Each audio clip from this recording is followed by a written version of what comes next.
चल रही गुरबाणी शब्द की जो विचार है, जो गुर किरपा द्वारा ਆਪਾਂ ਸਾਰੇ रल मिल के कर रहे हैं। अज का जो फरमान है, जो साहिब का वचन है, जिसकी विचार आप करांगे। पातशाह कहते सुनिया अंधे पावै राह, ना सुनिया हाथ होवे असगा। नानक भगतां सदा विगास, सुनिया दुख पाप का नाश। सुनिया अंधे पावै राह। पातशाह कहते हे मेरे मना, जिन्ना चिर तेनू सच की सोझी नहीं आउंदी, हुण इत्थे जिहड़ा अन्नापण है वह आत्मा दा है। शरीर दीयां अखां तां हैगियां, शरीर करके तो सब कुछ दिसदा है, सुरत करके अन्ने। इसे करके माया की पकड़ दे विच फसदे जांदे। सो जदों गुरबाणी तो सोझी आउंदी है तो उन्हां नूं रस्ता मिलदा है, सोझी आउंदी है। गुरबाणी समझ के अखां तो अन्ने नूं भी राह मिल जांदा है, और मिलिया भी है। जिवें श्री पातशाह सूरदास जी सन, उन्हां दे संसारी तौर पर जिहड़ा बाहरला शरीर है, इहदियां अखां तो नहीं सी उन्हां नूं दिसदा, पर आत्मक सोझी सी उन्हां दी गुरबाणी दर्ज है गुरु ग्रंथ साहिब जी दे विच। भगत साहिबान ने, श्री पातशाह ने। पर साडे तां बाहरलियां अखां भी हैगियां, पर साडे कोल जिहड़ी अज्ञानता है, भरम है साडी आत्मा दे उपर, साडी बुद्धि दे उपर, उहदे करके असीं अन्ने। अंधे ये ना आखीए जिन मुख लोएण नाए, अंधे सेई नानका खसमों कुत्थे जाए। हर एक गल पातशाह ने गुरबाणी के अंदर समझाई है भी असी अन्ना उन्होंने नहीं कहते जिहदियां अखां नहीं। जिहड़ा आत्मक तौर पर अन्ना है, भाव के माया दे विच फस रहा, जिन्हों पता है कि माया जिहड़ी ये मेरे सुखदायक नहीं, पर फिर भी फस रहा है, वो अज्ञानता दे वस है। गुरबाणी ज्ञान उसे भरम ते अंधकार नूं दूर करदी है, जिस करके असी जन्म मरण के चक्कर विच पए होए हैं। इत्थे आत्मा की जिहड़ी यात्रा है उहदी गल है, क्योंकि जिवें शरीर करके भी कोई यात्रा करनी है, शरीर नूं जे अखां ने दिसदा तां वधिया, जे नहीं दिसदा फिर असीं किसे ते निर्भर है। इसी तरह आत्मक तौर पर जदों विवेक बुद्ध प्रगट होंदी है तो उहदे नाल भरम दूर हुंदा है ते रस्ता दिसदा है, ते नहीं तो फिर भरम दे विच जकड़ी रहिंदी है जोत। जोत नूं कोई रस्ता नहीं लभदा। सो हुण जिन्नी भी साडी सोच है वो असीं बाहर माया नूं देखदे हैं, ते जो असीं माया नूं वेखदे हैं फिर वो साडे अंदर इच्छा भी पैदा हुंदी है उस माया की पूर्ति दे लई। ते सारियां इच्छावां ने जिन्नियां भी माया दियां, ये सब दुखदायक ने, नासवंत ने। दुखदायक इस करके ने क्योंकि साडे कोल सदा नहीं रहणियां, इन्हां च बदलाव आउंदा है। जिहड़ा हुक्म है उहदी जदों सोझी आउंदी वो सदा नाल रहिंदा है।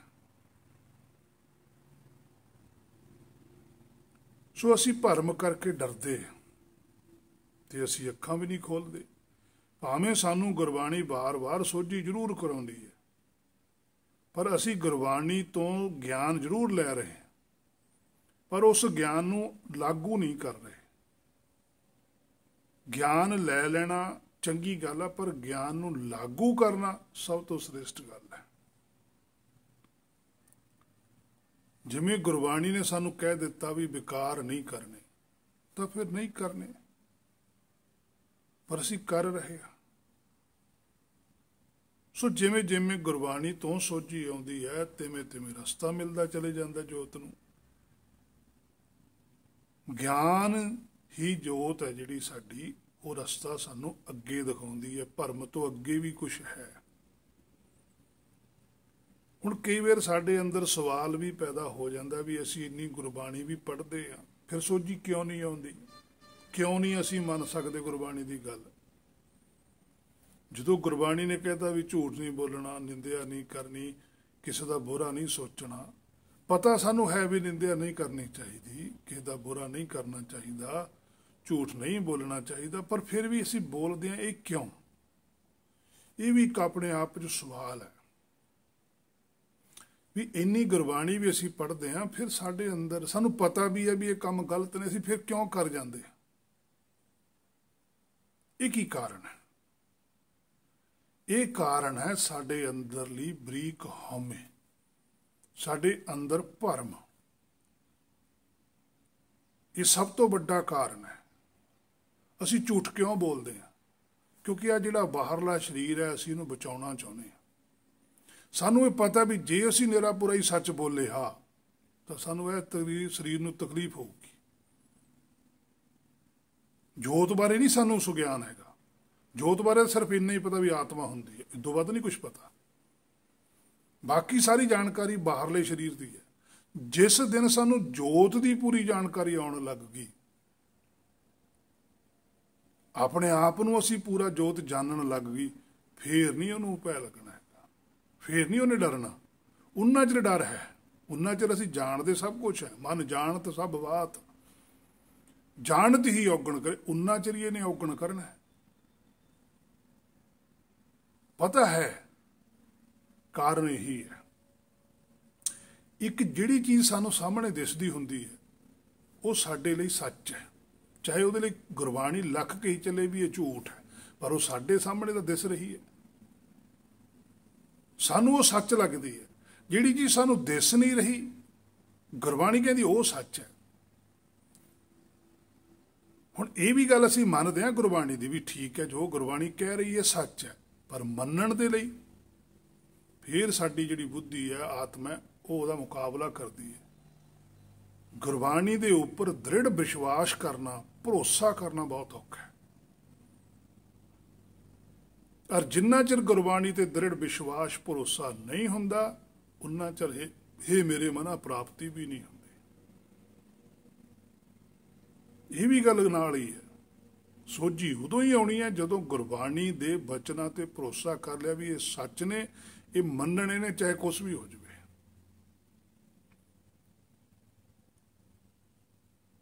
ਹੁਣ ਅਸੀਂ ਰਾਹ ਪੈਣ ਵਾਸਤੇ ਤਾਂ ਕਦੇ ਗੁਰਬਾਣੀ ਸੁਣਦੇ ਹੀ ਨਹੀਂ।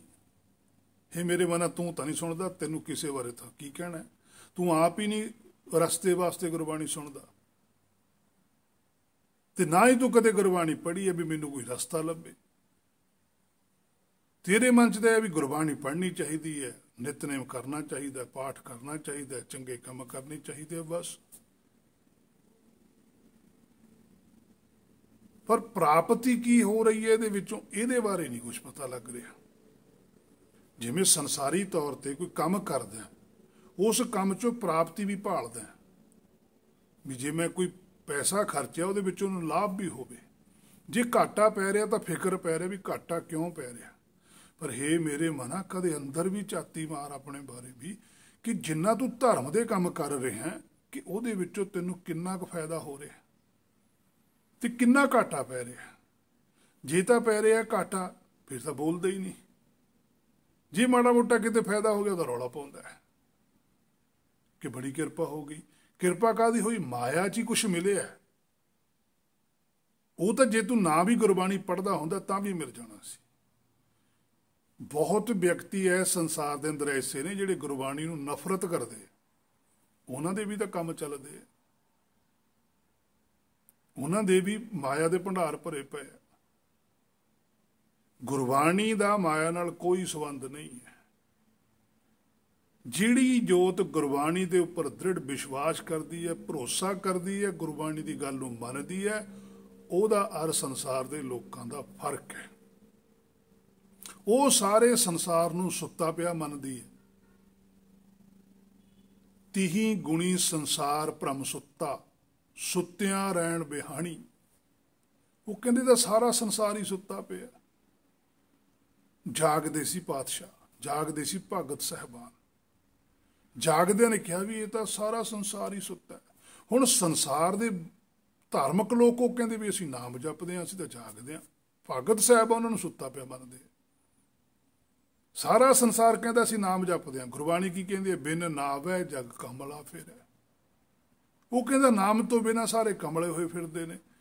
ਹੇ ਮੇਰੇ ਮਨ, ਤੂੰ ਕਹਿੰਦਾ ਮੈਂ ਨਾਮ ਜਪਦਾ, ਤੈਨੂੰ ਇਸੇ ਗੱਲ ਦੀ ਕਲੀਅਰਨੈਸ ਨਹੀਂ। ਅਸਲ ਵਿੱਚ ਅਸੀਂ ਨਾਮ ਨਹੀਂ ਜਪਦੇ, ਅਸੀਂ ਗਿਆਨ ਜਪਦੇ। ਗਿਆਨ ਹਮੇਸ਼ਾ ਹੀ ਜਪਿਆ ਜਾਂਦਾ ਹੈ।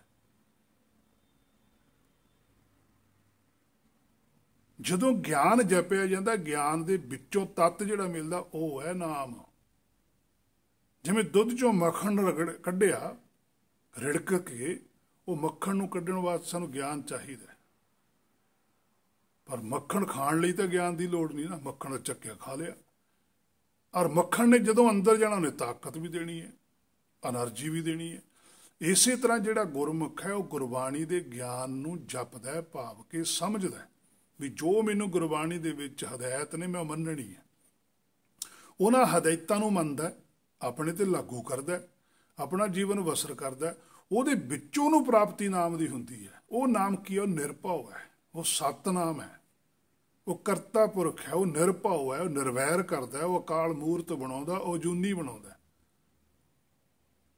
ਉਹ ਮਾਇਆ ਤੋਂ ਪਰੇ ਲਿਜਾ ਕੇ ਖੜਾ ਦਿੰਦਾ। ਉਹ ਹੈ ਨਾਮ, ਉਹ ਹੈ ਤੁਰ ਕੀ ਬਾਣੀ। ਤੁਰ ਕੀ ਬਾਣੀ ਆਈ ਤਿਨੀ ਸਗਲੀ ਚਿੰਤ ਮਿਟਾਈ। ਉਹਦੇ ਆਉਣ ਦੇ ਨਾਲ ਸਾਰੀ ਚਿੰਤਾ ਮਿਟ ਜਾਂਦੀ ਹੈ। ਉਹ ਹੈ ਸੁਣਿਆ ਅੰਧੇ ਪਾਵੈ ਰਾਹ। ਉਹਦੇ ਨਾਲ ਰਸਤਾ ਮਿਲਦਾ, ਉਸ ਤੋਂ ਬਿਨਾਂ ਰਸਤਾ ਨਹੀਂ ਮਿਲਦਾ। ਉਹ ਰਸਤਾ ਦਿਖਾਉਂਦੀ ਹੈ ਜਿਹੜੀ ਬਾਣੀ ਹੈ। ਗੁਰਬਾਣੀ ਤਾਂ ਸਿਰਫ ਪ੍ਰਪੇਅਰ ਕਰਦੀ ਹੈ, ਅੱਖਾਂ ਸਾਫ਼ ਕਰਦੀ ਹੈ, ਲੈਂਜ ਸਾਫ਼ ਕਰਦੀ ਹੈ, ਤੇ ਪਿੱਛੋਂ ਦੇਖਦਾ ਪਰਮੇਸ਼ਰ ਹੈ, ਦੇਖਦੀ ਬਾਣੀ ਹੈ। ਫਿਰ ਦ੍ਰਿਸ਼ਟੀ ਬਦਲ ਜਾਂਦੀ ਹੈ। ਇਹ ਨੇਤਰੋ ਮੇਰਿਓ ਹਰ ਬਿਨ ਅਵਰ ਨਾ ਦੇਖੋ। ਫਿਰ ਉਹ ਜੋਤ ਹੀ ਦੇਖਦਾ ਚਾਰੇ ਪਾਸੇ, ਜਿੱਧਰ ਵੀ ਦੇਖਦਾ ਉਹਨੂੰ ਹੁਕਮ ਹੀ ਹੁਕਮ ਦਿਸਦਾ, ਹੁਕਮ ਤੋਂ ਬਾਹਰ ਕੁਝ ਦੇਖਦਾ ਹੀ ਨਹੀਂ। ਸੋ ਗੁਰਬਾਣੀ ਸਾਨੂੰ ਰਸਤਾ ਪਾਉਂਦੀ ਹੈ, ਮਾਰਗ ਤੇ ਚੱਲਣ ਲਈ ਪ੍ਰੇਰਦੀ ਹੈ। ਪਰ ਹੇ ਮੇਰੇ ਮਨਾ, ਹੁਣ ਤੂੰ ਨਾਲ ਦੇ ਨਾਲ ਆਪਣੇ ਅੰਦਰ ਵੀ ਵਿਚਾਰ। ਪਰ ਸਾਡੇ ਤਾਂ ਗੁਰਬਾਣੀ ਤੋਂ ਉਲਟ ਕਰਦਾ ਤੂੰ ਸਾਰਾ ਕੁਝ। ਸੋ ਭਰਮ ਹੈ ਜਿਹੜਾ, ਜੋ ਅਸੀਂ ਗੁਰਬਾਣੀ ਦੀ ਵਿਚਾਰਧਾਰਾ ਤੋਂ ਉਲਟ ਕੁਛ ਕਰਦੇ ਹਾਂ, ਉਹੀ ਸਾਡੀ ਜੋਤ ਹੈ ਜਿਹੜੀ ਉਹਨੂੰ ਸੂਤਕ ਲੱਗੇ। ਅੱਖੀਂ ਸੂਤਕ, ਕੰਨੀ ਸੂਤਕ, ਇਹੀ ਸੂਤਕ ਹੈ। ਅੱਖਾਂ ਨੂੰ ਸੂਤਕ ਲੱਗ ਗਿਆ, ਜੋਤ ਨਹੀਂ ਦੀਂਦੀ, ਜਾਤ ਦਿਸ ਰਹੀ ਹੈ। ਕੰਨਾਂ ਨੂੰ ਸੂਤਕ ਹੈ, ਜਾਤ ਬਾਰੇ ਸੁਣਦੇ ਆ, ਜੋਤ ਬਾਰੇ ਸੁਣਦੇ ਹੀ ਨਹੀਂ। ਹੇ ਮੇਰੇ ਮਨਾ, ਤੂੰ ਗੁਰਬਾਣੀ ਜਿਹੜੀ ਤੈਨੂੰ ਕੁਛ ਬੋਲ ਕੇ ਸੁਣਾ ਰਹੀ ਹੈ ਜਾਂ ਕਿਸੇ ਤੋਂ ਸੁਣਦਾ ਹੈ, ਉਹ ਤੈਨੂੰ ਜੋਤ ਬਾਰੇ ਸੁਣਾ ਰਹੀ ਹੈ ਕੁਛ। ਜਾਤ ਬਾਰੇ ਤਾਂ ਕੁਛ ਕਹਿੰਦੀ ਉਹ ਨਹੀਂ ਹੈਗੀ।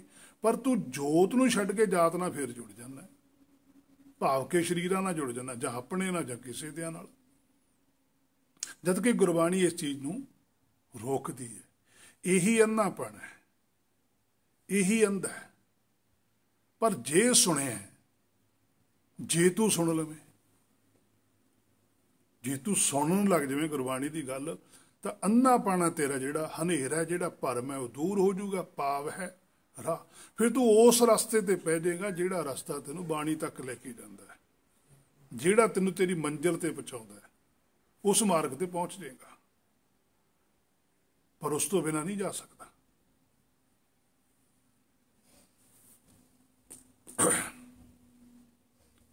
ਜਿਵੇਂ ਪਾਤਸ਼ਾਹ ਕਹਿੰਦੇ 604 ਅੰਗ ਦੇ ਉੱਪਰ ਵੀ ਕਹਿੰਦੇ, ਆਪੇ ਉਜੜ ਪਾਏਂਦਾ ਪਿਆਰਾ, ਆਪੇ ਵਿਖਾਲੇ ਰਾਹ।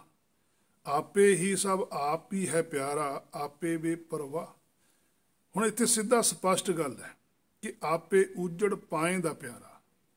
ਦੇਖੋ, ਜਿਹੜਾ ਪਿਆਰਾ ਹੈ ਉਹੀ ਉਜੜ ਪਾਉਂਦਾ। ਹੁਣ ਇਹਦਾ ਮਤਲਬ ਪਰਮੇਸ਼ਰ ਨਹੀਂ ਉਜੜ ਪਾਉਂਦਾ ਹੈਗਾ। ਆਪੇ ਪਿਆਰਾ ਜਿਹੜਾ ਸਾਡਾ ਮੂਲ ਹੈ, ਆਪੇ ਉਜੜ ਪਾਏਂਦਾ, ਗਲਤ ਰਸਤੇ ਤੇ ਸਾਨੂੰ ਸਾਡਾ ਮੂਲ ਹੀ ਲੈ ਕੇ ਜਾਂਦਾ ਹੈ। ਜਿਵੇਂ ਕੋਈ ਬੰਦਾ ਚੋਰੀ ਕਰਨ ਲੱਗ ਗਿਆ, ਉਹ ਚੋਰੀ ਦੀ ਚੀਜ਼ ਲਿਆਇਆ, ਘਰੇ ਲਿਆਂਦੀ, ਮਾਂ ਨੇ ਦੇਖਿਆ, ਉਹਨੂੰ ਪਤਾ ਤਾਂ ਲੱਗ ਗਿਆ ਵੀ ਚੋਰੀ ਚੱਕ ਕੇ ਲਿਆ। ਉਹਨੇ ਇੱਕ ਵਾਲਾ ਮਾੜਾ ਘੂਰਿਆ, ਤੇ ਪਰ ਉਹਨੇ ਮੰਨੀ ਨਾ ਗੱਲ। ਹੌਲੀ ਹੌਲੀ ਉਹ ਮੰਨਣ ਲੱਗ ਵੀ ਚੱਲ ਕੋਈ ਨਹੀਂ, ਕਿਹੜਾ ਕਿਸੇ ਨੂੰ ਪਤਾ ਲੱਗਿਆ, ਵੀ ਰੱਖ ਲੋ ਘਰੇ। ਫਿਰ ਉਹਦਾ ਸੁਭਾਅ ਬਣ ਜਾਂਦਾ। ਉਹ ਸੁਭਾਅ ਬਣ ਕੇ ਫਿਰ ਉਹ ਆਪ ਕਹਿਣ ਲੱਗ ਜਾਂਦੇ ਆ भी कोई नहीं, तू इन्नी कुछ माड़ी मोटी चोरी चली जाती है, माड़ा मोटा तो झूठ चली जाता, अक्सर ਨੂੰ ਆਪਾਂ ਸੰਸਾਰ 'ਚ ਵਿਚਰਨਾ। ਹੁਣ ਜੇ ਨਿਰਾ ਪੂਰਾ ਹੀ ਸੱਚ ਬੋਲਣ ਲੱਗ ਗਏ ਫਿਰ ਤਾਂ ਰੋਟੀ ਵੀ ਨਹੀਂ ਮਿਲਣੀ। ਹੁਣ ਉਹਨੇ ਪ੍ਰੇਰਿਤ ਆ ਉਹਨੂੰ, ਆਪੇ ਉਜੜ ਪਾਏ ਤਾਂ ਉਹਨੇ ਆਪ ਹੀ ਉਹਨੂੰ ਪ੍ਰੇਰ ਲਿਆ। ਜੇ ਤਾਂ ਉੱਥੇ ਕਹਿੰਦਾ ਵੀ ਨਹੀਂ ਰੁੱਖੀ ਮਿੱਸੀ ਖਾ ਲਾਂਗੇ ਪਰ ਚੋਰੀ ਨਹੀਂ ਕਰਨੀ, ਬੇਈਮਾਨੀ ਨਹੀਂ ਕਰਨੀ, ਝੂਠ ਨਹੀਂ ਬੋਲਣਾ, ਫਿਰ ਤਾਂ ਰੁਕ ਜਾਣਾ ਸੀ। ਪਰ ਆਪੇ ਉਜੜ ਪਾਏ ਦਾ ਪਿਆਰਾ ਆਪ ਹੀ ਵਿਖਾਲੇ ਦਾ, ਫਿਰ ਉਹ ਆਪ ਹੀ ਰਸਤਾ ਵੀ ਦਿਖਾ ਦਿੰਦਾ। ਜੇ ਪਤਾ ਲੱਗ ਜਾਵੇ ਵੀ ਚੋਰੀ ਕਰਕੇ ਲਿਆ ਤਾਂ ਉਹਦੇ 2 ਪੈਣ ਥੱਪੜ ਵੀ ਤੂੰ ਚੋਰੀ ਕਿਉਂ ਕਰਕੇ ਲਿਆ, ਚੱਲ ਰੱਖਿਆ ਉੱਥੇ ਜਾ ਕੇ, ਫਿਰ ਆਪ ਹੀ ਰਸਤਾ ਹੋ ਗਿਆ। ਜਦੋਂ ਸਾਡੇ ਮਨ ਨੂੰ ਗੁਰਬਾਣੀ ਨੇ ਕਹਿਤਾ ਵੀ ਝੂਠ ਨਹੀਂ ਬੋਲਣਾ, ਤੇ ਜੇ ਤਾਂ ਮੂਲ ਨੇ ਕਹਿਤਾ ਵੀ ਠੀਕ ਹੈ ਕੋਈ ਗੱਲ ਨਹੀਂ, ਮਾੜਾ ਮੋਟਾ ਦਾ ਝੂਠ ਚੱਲਦਾ ਹੀ ਹੈ, ਫਿਰ ਤਾਂ ਉਜੜ ਪੈ ਗਿਆ। ਤੇ ਜੇ ਮੂਲ ਨੇ ਅੰਦਰੋਂ ਆਵਾਜ਼ ਦਿੱਤੀ ਵੀ ਨਹੀਂ ਝੂਠ ਬੋਲਣਾ, ਕਾਹਦੇ ਵਾਸਤੇ ਝੂਠ ਬੋਲਣਾ, ਖਬਰਦਾਰ ਜੀ ਤੂੰ ਝੂਠ ਬੋਲੇ, ਤਾਂ ਮੁੜ ਕੇ ਨਹੀਂ ਬੋਲਦਾ ਮਨ। ਗੁਰਬਾਣੀ ਕੀ ਕਹਿੰਦੀ ਹੈ, ਨਾਲ ਤੂੰ ਗੁਰਬਾਣੀ ਪੜ੍ਹਦਾ ਫਿਰ ਤੂੰ ਗੁਰਬਾਣੀ ਦੀ ਕਿਉਂ ਨਹੀਂ ਗੱਲ ਮੰਨਦਾ। ਜਦੋਂ ਮਨ ਦੇ ਉੱਪਰ ਇੰਨਾ ਪ੍ਰਭਾਵ ਪੈਂਦਾ ਉਹ ਛੱਡ ਜਾਂਦਾ। ਆਪੇ ਹੀ ਸਭ ਆਪ ਹੀ ਹੈ ਪਿਆਰਾ, ਆਪ ਹੀ ਕਹਿੰਦੇ ਸਾਰਾ ਕੁਛ ਤੈਂ ਕਰਨਾ, ਆਪੇ ਬੇਪਰਵਾਹ ਫਿਰ ਬੇਪਰਵਾਹ ਹੈ। ਜਦੋਂ ਬੋਲਦਾ ਹੀ ਸੱਚ ਹੈ ਫਿਰ ਕੋਈ ਭੈ ਨਹੀਂ ਹੈਗਾ। ਜਦੋਂ ਝੂਠ ਬੋਲ ਲਿਆ, ਜਦੋਂ ਕੋਈ ਗਲਤੀ ਕਰ ਲਈ ਤਾਂ ਫਿਰ ਭੈ ਹੈ, ਤੇ ਜਦੋਂ ਕੋਈ ਗਲਤੀ ਨਹੀਂ ਕੀਤੀ, ਝੂਠ ਹੀ ਨਹੀਂ ਬੋਲਿਆ, ਫਿਰ ਕੋਈ ਭੈ ਨਹੀਂ। ਕਈ ਵਾਰੀ ਸਾਡੇ ਉੱਪਰ ਇਹੋ ਜਿਹੇ ਹਾਲਾਤ ਬਣ ਜਾਂਦੇ ਆ, ਅਸੀਂ ਕਹਿੰਦੇ ਮੈਂ ਤਾਂ ਕੋਈ ਗਲਤੀ ਕੀਤੀ ਨਹੀਂ, ਫਿਰ ਮੈਨੂੰ ਸਜ਼ਾ ਕਾਹਦੀ, ਮੈਂ ਤਾਂ ਝੂਠ ਨਹੀਂ ਬੋਲਿਆ, ਮੈਂ ਕੋਈ ਗਲਤੀ ਨਹੀਂ ਕੀਤੀ, ਸਜ਼ਾ ਫਿਰ ਵੀ ਮੈਨੂੰ ਮਿਲ ਰਹੀ ਹੈ। ਸਾਨੂੰ ਲੱਗਦਾ ਪਰ ਕਿਤੇ ਨਾ ਕਿਤੇ ਸਾਡੇ 'ਚ ਕਮੀ ਹੁੰਦੀ ਹੈ, ਕੋਈ ਨਾ ਕੋਈ ਪੱਖ ਸਾਨੂੰ ਆਪਣਾ ਵਿਚਾਰਨਾ ਪੈਂਦਾ ਹੈ ਵੀ ਕੋਈ ਨਾ ਕੋਈ ਤਾਂ ਗੱਲ ਹੈ। ਤੇ ਜਦੋਂ ਅਸੀਂ ਉਹ ਗੱਲ ਨੂੰ ਦੂਰ ਕਰ ਲੈਣਾ ਫਿਰ ਕੋਈ ਕੁਛ ਨਹੀਂ ਕਹਿ ਸਕਦਾ। ਅਗਰ ਫਿਰ ਵੀ ਜੇ ਕੋਈ ਕਹਿੰਦਾ ਤੇ ਫਿਰ ਉਹ ਕਹਿੰਦਾ ਸਾਹਮਣੇ ਲਿਆਓ, ਆਪਾਂ ਬੈਠ ਕੇ ਗੱਲ ਕਰਦੇ ਹਾਂ। ਪਾਤਸ਼ਾਹੀਆਂ ਨੇ, ਭਗਤ ਸਾਹਿਬਾਨਾਂ ਨੇ, ਵੱਡੇ ਵੱਡੇ ਵਿਦਵਾਨਾਂ ਨੂੰ ਇਹੀ ਗੱਲਾਂ ਕਹੀਆਂ। ਜਦੋਂ ਪਾਤਸ਼ਾਹੀਆਂ ਨੇ ਉਹਨਾਂ ਨੂੰ ਜਾ ਕੇ ਗੁਰਬਾਣੀ ਬੋਲੀ, ਉਹਨਾਂ ਦੇ ਨਾਲ ਵਿਚਾਰ ਚਰਚਾ ਕੀਤੀ, ਉਹਨਾਂ ਦੀ ਬਣਾਈ ਹੋਈ ਧਰਮ ਦੀ ਪ੍ਰਣਾਲੀ ਨੂੰ ਕੰਡੈਮ ਕੀਤਾ, ਕੱਟਿਆ, ਤਰਕ ਕੀਤੇ, ਤਾਂ ਉਹਨਾਂ ਨੇ ਗੁੱਸਾ ਕੀਤਾ ਵੀ ਤੁਸੀਂ ਸਾਡੇ ਧਰਮ ਗ੍ਰੰਥਾਂ ਨੂੰ ਕਿਉਂ ਤਰਕ ਕਰਦੇ ਹੋ, ਕਿਉਂ ਨਿੰਦਦੇ ਹੋ, ਕਿਉਂ ਸਾਡੇ ਧਰਮ ਦੀਆਂ ਮੂਰਤੀਆਂ ਦੇ ਉੱਪਰ ਅਟੈਕ ਕਰਦੇ ਹੋ। ਤੇ ਪਾਤਸ਼ਾਹ ਕਹਿੰਦੇ ਅਸੀਂ ਅਟੈਕ ਨਹੀਂ ਕਰਦੇ, ਅਸੀਂ ਤੁਹਾਨੂੰ ਸਹੀ ਰਸਤਾ ਦੱਸਦੇ ਹਾਂ, ਜਾਂ ਸਾਡੀ ਗੱਲ 'ਚ ਕਮੀ ਦੱਸੋ, ਬੈਠੋ। ਫਿਰ ਉਹ ਸਾਰੇ ਚੁੱਪ ਸੀ, ਕਿਉਂਕਿ ਅੰਦਰੋਂ ਤਾਂ ਉਹਨਾਂ ਨੂੰ ਪਤਾ ਸੀਗਾ, ਪਤਾ ਤਾਂ ਸਭ ਨੂੰ ਹੁੰਦਾ, ਪਰ ਅਸੀਂ ਮੰਨਦੇ ਨਹੀਂ ਆਪਣੀ ਹਉਮੈ ਦੇ ਕਾਰਨ। ਵੀ ਜੇ ਅਸੀਂ ਹੁਣ ਇਹਦੇ 4 ਬੰਦੇ 'ਚ ਮੰਨ ਨਹੀਂ ਗਏ ਵੀ ਹਾਂ ਮੇਰੇ ਤੋਂ ਝੂਠ ਬੋਲਿਆ ਗਿਆ, ਫਿਰ ਤਾਂ ਮੇਰੀ ਇੱਜ਼ਤ ਹੀ ਨਹੀਂ ਕੋਈ। ਪਰ ਜਿਹੜਾ ਗੁਰਮੁਖ ਹੈ ਉਹਨੂੰ ਪਤਾ ਹੁੰਦਾ ਹੈ, ਉਹਨੂੰ ਸਾਰੀ ਸੋਝੀ ਹੁੰਦੀ ਹੈ, ਕਿਉਂਕਿ ਉਹ ਰਸਤੇ ਤੇ ਪਿਆ ਹੁੰਦਾ ਹੈ। ਉਹਨੂੰ ਪਤਾ ਹੁੰਦਾ ਮੈਂ ਆਹ ਰਾਹ ਤੇ ਪਿਆ ਹੋਇਆ, ਮੈਂ ਇੱਥੇ ਬਾਟ ਖੋਟੀ ਨਹੀਂ ਕਰਨੀ।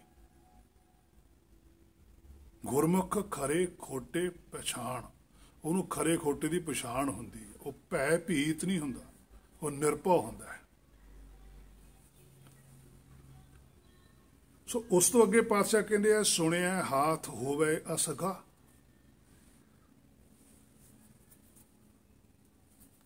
ਸੋ ਜਿਹੜਾ ਭਵ ਸਾਗਰ ਹੈ, ਅਸਗਾ ਹੈ, ਆਪਾਂ ਕਹਿੰਦੇ ਵੀ ਇਹਨੂੰ ਤਰਨਾ ਬੜਾ ਔਖਾ ਹੈ, ਇਹਦੇ ਚੋਂ ਨਿਕਲਣਾ ਬਹੁਤ ਔਖਾ ਹੈ, ਇਹ ਅਥਾਹ ਲੱਗਦਾ ਹੈ, ਪਰ ਇਹਦੇ ਵਿੱਚੋਂ ਵੀ ਥਾਹ ਮਿਲ ਜਾਂਦਾ ਹੈ, ਰਸਤਾ ਲੱਭ ਜਾਂਦਾ ਹੈ।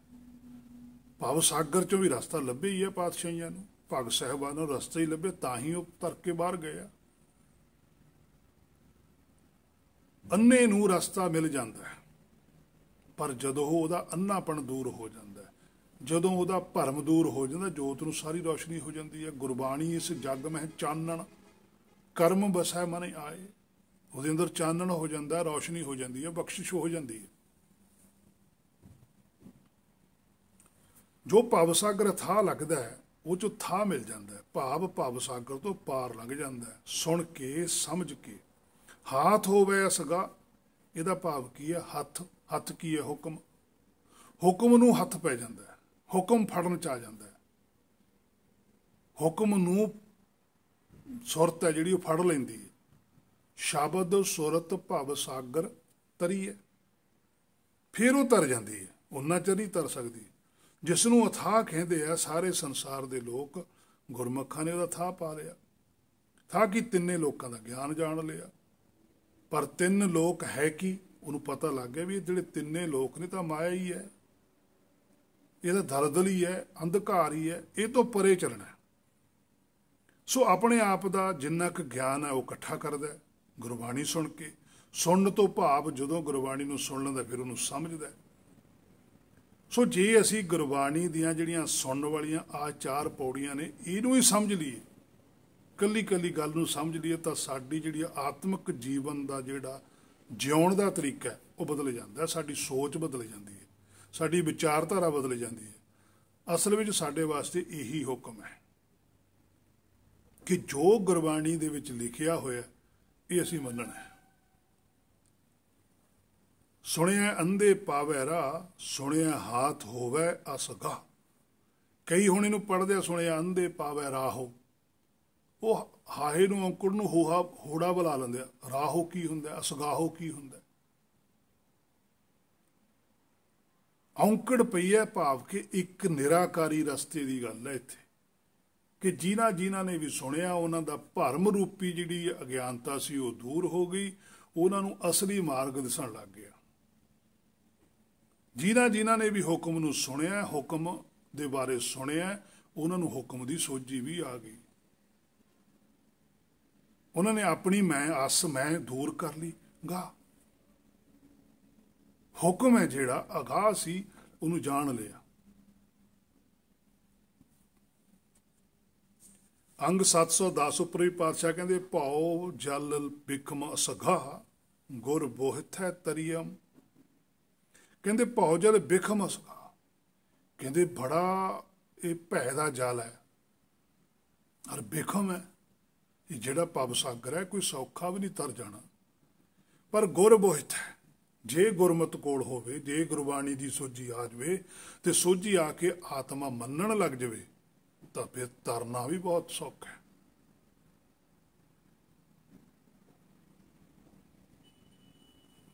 ਫਿਰ ਤਰਨਾ ਵੀ ਕੋਈ ਔਖਾ ਨਹੀਂ ਹੈ। ਪਰ ਜੇ ਗੁਰਬਾਣੀ ਦੀ ਪੂਰੀ ਸੋਝੀ ਆ ਜਾਵੇ ਤਾਂ ਅਧੂਰੀ ਸੋਝੀ ਡੋਬ ਦਿੰਦੀ ਹੈ। ਇਹ ਵੀ ਗੱਲ ਨਾਲ ਪੂਰੀ ਸੋਝੀ ਆਉਣੀ ਚਾਹੀਦੀ ਹੈ, ਫਿਰ ਤਰਿਆ ਜਾਂਦਾ ਹੈ। ਪੂਰੀ ਸੋਝੀ ਤੋਂ ਬਿਨਾਂ ਨਹੀਂ ਤਰਿਆ ਜਾ ਸਕਦਾ। ਸੋ ਸੁਣਿਆ ਹਾਥ ਹੋਵੇ ਅਸਗਾ, ਨਾਨਕ ਭਗਤਾਂ ਸਦਾ ਵਿਗਾਸ। ਸੁਣਿਆ ਦੁੱਖ ਪਾਪ ਕਾ ਨਾਸ। ਸੋ ਪਹਿਲਾਂ ਵੀ ਇਸ ਪੰਕਤੀ ਦੀ ਵਿਆਖਿਆ ਆਪਾਂ ਨੇ ਕੀਤੀ ਹੈ ਵੀ ਜਿਹੜਿਆਂ ਨੂੰ ਹੁਕਮ ਸੁਣਦਾ ਹੈ। ਹੁਣ ਸੁਣਦੇ ਤਾਂ ਸੰਸਾਰ ਦੇ ਵਿੱਚ ਉਹ ਵੀ ਬੰਦੇ ਬਹੁਤ ਸੀ ਜਿਨ੍ਹਾਂ ਨੇ ਇਹ ਗੱਲ ਦਾ ਫਾਇਦਾ ਨਜਾਇਜ਼ ਵੀ ਠਾਲ ਲਿਆ ਵੀ ਸਾਨੂੰ ਵੀ ਤੁਰਕੀ ਬਾਣੀ ਸੁਣਦੀ ਹੈ ਜੀ, ਫਲਾਨਾ ਬੰਦਾ ਆਇਆ ਸਾਡੇ ਕੋਲ, ਉਹਦੀ ਅੱਖਾਂ ਤੇ ਹੱਥ ਫੇਰੇ ਉਹਨੂੰ ਦਿਸਣ ਲੱਗ ਗਿਆ। ਇਹੋ ਜਿਹੀਆਂ ਕਥਾ ਕਹਾਣੀਆਂ ਵੀ ਬਣਾਤੀਆਂ। ਜੇ ਕਿਤੇ ਇਹੀ ਗੱਲ ਹੁੰਦੀ ਤਾਂ ਜਿਹੜੇ ਸੂਰਦਾਸ ਜੀ ਪਾਤਸ਼ਾਹ ਭਗਤ ਸੀ ਫਿਰ ਉਹਨਾਂ ਦੀ ਵੀ ਅੱਖਾਂ ਆ ਜਾਂਦੀਆਂ, ਉਹਨਾਂ ਦੇ ਤਾਂਹੀਆਂ ਨਾਲ। ਇਹ ਗੱਲ ਆਤਮਿਕ ਤੌਰ ਤੇ ਹੈ, ਸਰੀਰਕ ਤੌਰ ਤੇ ਨਹੀਂ ਹੈ। ਸਰੀਰਕ ਤੌਰ ਤੇ ਅੱਖਾਂ ਦੀ ਰੌਸ਼ਨੀ ਕਈ ਵਾਰ ਘਟ ਜਾਂਦੀ ਹੈ, ਕਈ ਵਾਰ ਵੱਧ ਜਾਂਦੀ ਹੈ। ਡਾਕਟਰਾਂ ਨੇ ਬਥੇਰਿਆਂ ਨੂੰ ਲੋਕਾਂ ਨੂੰ ਦਿਸਣ ਲਾਤਾ, ਕੀ ਫਿਰ ਉਹ ਬ੍ਰਹਮ ਗਿਆਨੀ ਹੋ ਗਏ। ਬਾਹਰਲਾ ਸਰੀਰ ਵੱਖਰਾ ਹੈ, ਅੰਦਰਲਾ ਸਰੀਰ ਵੱਖਰਾ ਹੈ। ਦੋਨਾਂ ਦੀ ਆਪੋ ਆਪਣੀ ਅਹਿਮੀਅਤ ਹੈ। ਬਾਹਰਲਾ ਸਰੀਰ ਵੀ ਹੋਣਾ ਜ਼ਰੂਰੀ ਹੈ, ਅੰਦਰਲੀ ਜੋਤ ਦਾ ਵੀ ਗਿਆਨ ਹੋਣਾ ਬਹੁਤ ਜ਼ਰੂਰੀ ਹੈ।